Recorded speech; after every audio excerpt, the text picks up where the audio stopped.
to halter your wild horse. I'll have some more videos up hopefully soon about round penning and direction changes and whatnot. But first thing I do with a wild one is teach a mark for rest.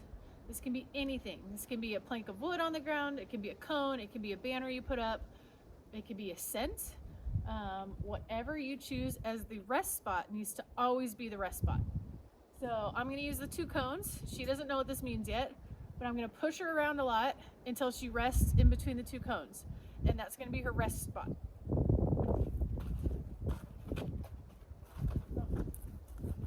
So this is gonna get you really good at how much you push your horse and how much you back off right away to get this rest spot. Now if I walk up to her, she's probably gonna dart away. Then I'm gonna try to push her around and get her back to that rest spot.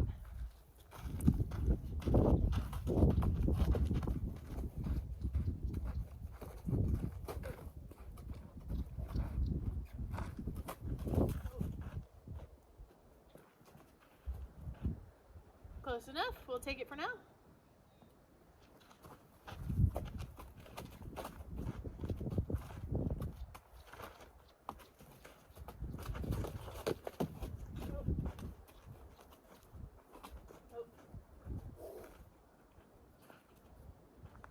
Good. Again, close enough. She's a little far through it. I don't care if her butt's to me. I don't care what she's doing. I don't care if her nose comes in. For now, I just want her to rest. In close proximity to where I tell her to rest. And you see how I walked away as soon as she did it, and I turned my body away from her, so I'm no longer engaged in her.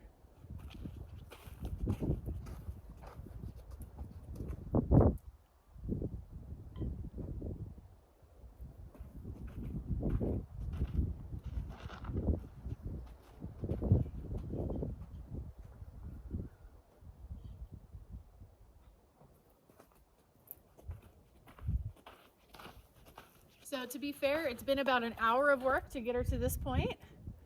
So this might be a day, this might be a week, but when you get your horse to rest and you can walk up to them and they kind of engage in you, that's when it's ready to move on to part 2.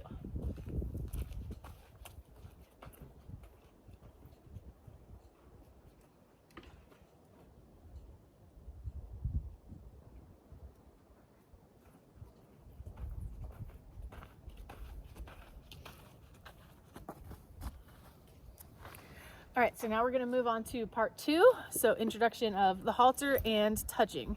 So this horse is a feral horse. She's had the same halter on for about 2 years since she went to the rescue, and it hasn't come off until today when I took it off, and she hasn't been ever caught.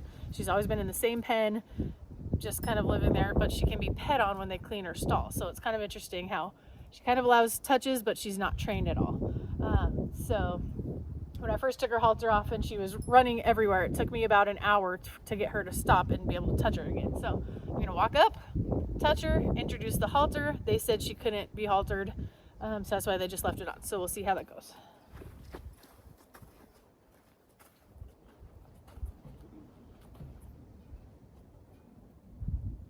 Gonna make sure she stays in her rest spot. If she was to leave, I would go back to pushing her.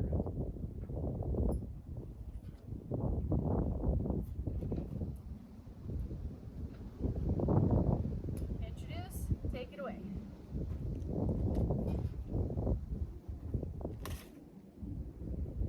Introduce, take it away.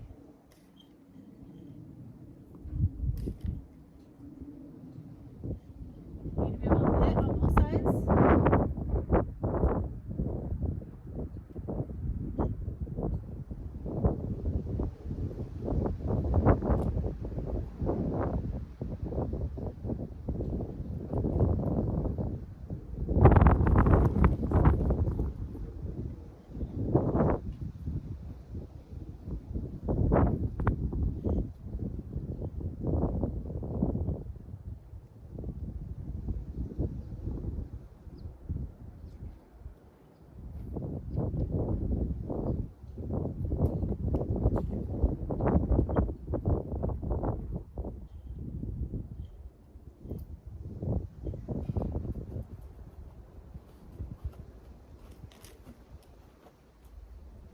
That's a better reaction than if she bolted away. So I'm just going to ask her to move forward again into the rest spot.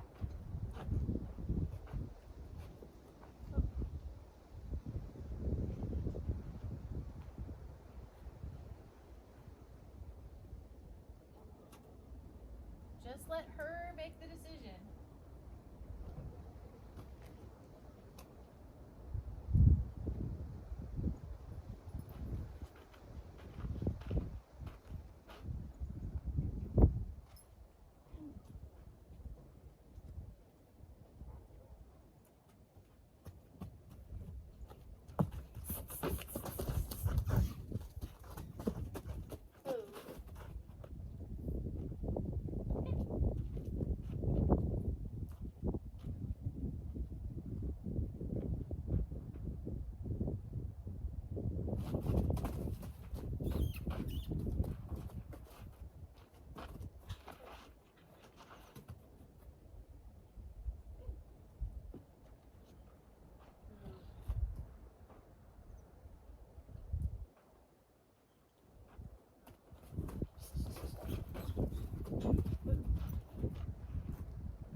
Okay, let's give her a second. Let's try one more time.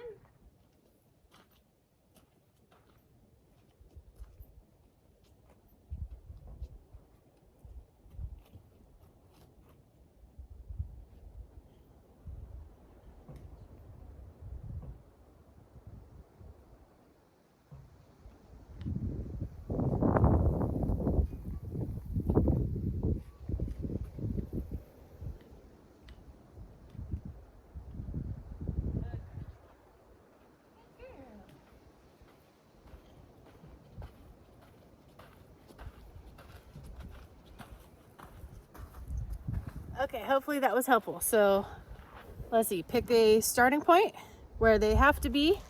Whoa, that was 22 minutes. Okay, so all in all, it took me about an hour and a half to get her halter on. Don't feel like there's a time frame. This might take a week. Those were way more feral horses that you're getting. She has been around people for a while, but round pen, until they kind of know where you point, they need to go that direction. Then make a mark, whatever you want it to be. I use cones. It can be a banner, it can be a piece of plywood on the ground, it could be a mat on the ground, something like that. Then approach and retreat a whole bunch. Approach and retreat with the halter, let them smell the halter, approach and retreat. Go back to them being spazzy. If they leave the mark, they have to work hard for it. Go back to the mark and rest. Always let them rest for at least 10 seconds. And then I always do the nose, nose, nose, then practice flipping that end part over their neck, over their neck, over their neck. So, okay, hopefully that's helpful. Bye.